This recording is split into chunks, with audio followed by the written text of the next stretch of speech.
Hello and welcome to the Witch's Chambers. I'm your guide Nishira, and today I'll be going over some simple and easy practices for both the busy witch and the newest witchlings to easily incorporate energy work into your everyday lives.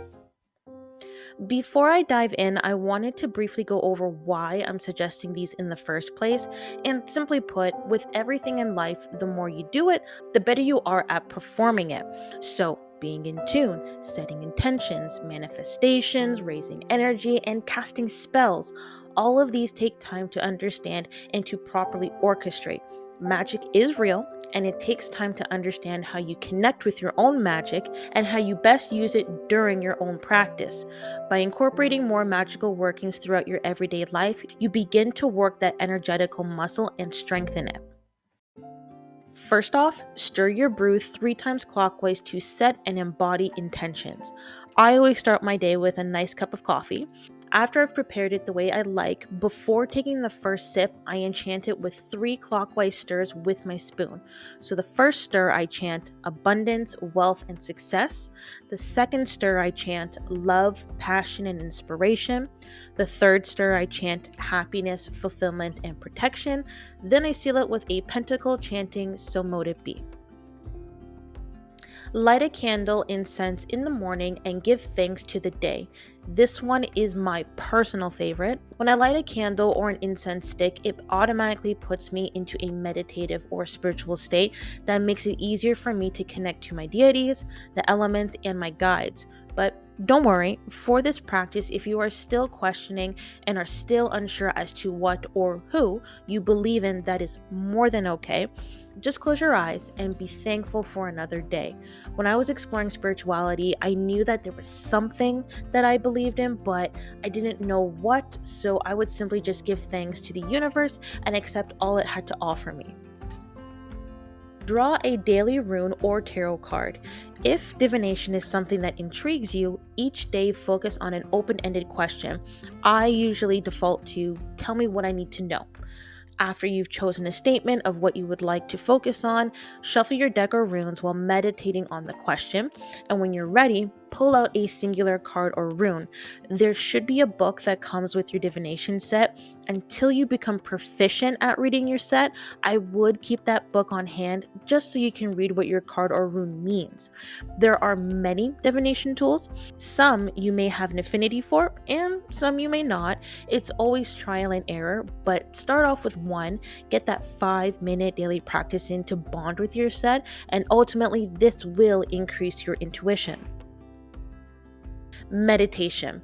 You've probably heard this one a million times, but there is a reason for that. In order to perform magical work proficiently, you need to train your mind and strengthen your abilities to manipulate energy. Meditation trains your mind to be still and focused, strengthening your ability to visualize. And visualization is a key component when performing any kind of spell work. If you can't focus and properly visualize during any kind of magical work, you risk compromising your spell to become weak and more likely backfire because you've misdirected the energy you've harnessed during your spell. All it takes is just 5 to 10 minutes. If you can do it every day, that is amazing. If you can only do it a few times a week, that's okay too. And it doesn't have to be a full-on sitting on the floor in silence. You could sit on the couch or lie in bed listening to some music. You could be in the shower, just allowing your mind to be still. How you want to meditate, where you want to meditate is entirely up to you. Repeat an affirmation. Now, I know that you've heard this one on a cheesy Tumblr post somewhere. The reason I'm suggesting this is because, like I've stated before, intention matters. Words have meaning, and when performing spell work, just saying a word or a sentence isn't going to cut it. You have to feel it, and most importantly, you need to mean it.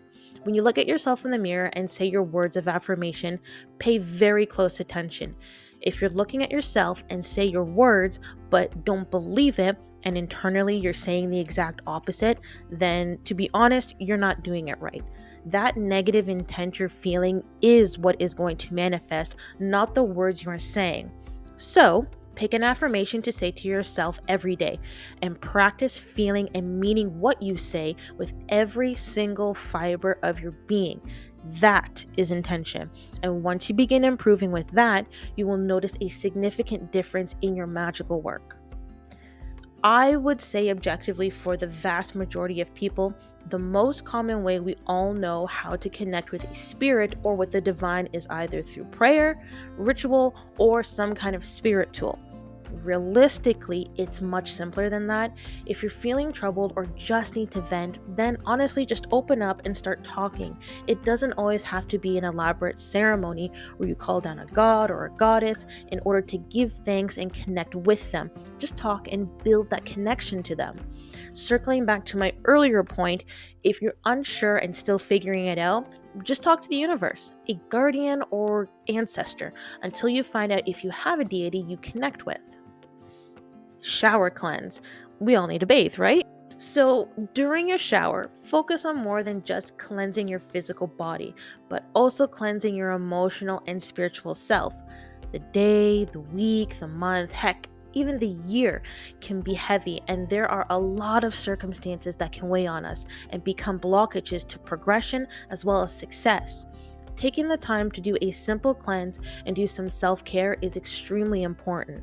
During your shower, focus on the healing energy of the water, and while you clean your physical body, visualize soothing and washing away your emotional and spiritual ailments. For example, a big one for myself is my heart chakra. If you're not sure what chakras are, in simpler terms, they are the energy centers of the human body. So during a shower cleanse, I like to focus on releasing the pain and hurt that has burdened my heart by visualizing that energy center as a dimmed light. And as I allow the water to pour over me, I see it washing away the dim, dark spots burdening my heart, and slowly start to see the light become more clear and bright again. And lastly, roll on some sigils. In simple terms, sigils are magical symbols. You can use pre-existing ones, and as you progress in your craft, you can begin creating your own. Every day I use the pentacle as it has a deep spiritual connection to myself, as it's representing the 5 elements: protection, love, prosperity, healing, and magic as a whole. With a roll-on oil I crafted, I draw the sigil on both sides of my neck, my wrists, as well as my heart. You, however, can pick wherever placement feels right to you, as well as whatever sigil you would like to use. I would say take this time to have fun researching. I find the journey is the most exciting part, so have a look at different faiths and different practices and find symbols that work well for you. But I would say don't pick anything too intricate as of yet if you are a newer witchling, just because you don't want to pick something that's going to have too heavy of a meaning that could also backfire or attract something that you don't want to attract. So I would definitely recommend going on the lighter side and some simpler ones.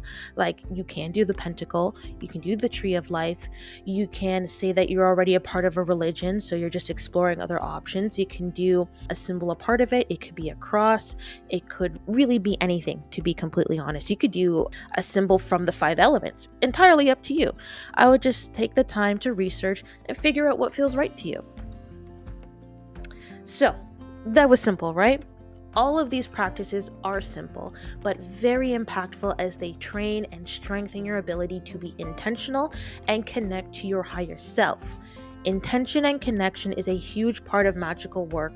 The stronger the connection, the more impactful the energy work. All it takes is practice, even in the simplest forms. So make sure you check out my Magickal Shop linked below for all of my handcrafted energy items. And that is all for now. Thank you so much for watching. If you have any questions or if you have any topics you want me to go over in my next or any future videos, leave me a comment below. Make sure you zap that like and subscribe button, and I'll see you guys next time. Happy casting, Wanderers!